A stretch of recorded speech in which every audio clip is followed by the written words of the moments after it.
Hello, good evening po, Kamarites. Ayan, tignan niyo ang aking itsura. Tamad na itong aking itsura. Tapos, hindi pa ako nakakaligo. Tignan niyo po ang aking ayos.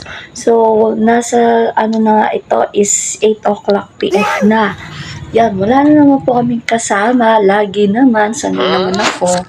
Ayan, lagi kaming walang kasama, di ba? Lagi kaming nanginginig na nga ako neto, nanginginig yung mga paa ko, tapos yung daig, masama yung pakaramdam ko.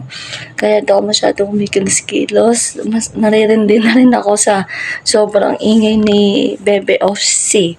Yung boss na napakalakas. Kaya ito, nakakatamad. Tapos, hindi ko alam anong kakainin ko. Wala kasabay. Lagi naman ako wala kasabay kumakain.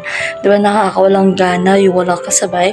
So, nangagal ako. Ayan, laga ako ng talong. Magluluto na lang ako ng tortang talong. Tapos, ito yung yan. So, babalatan ko muna. Wait lang.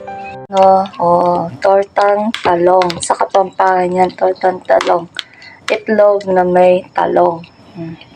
Habang inintay ko nga maluto, yan, mag-unat-unat muna tayo ng katawan, pampabana. Yan po, tapos na po ako nagluto. Ito na po ang ating ulam, talong. Yan.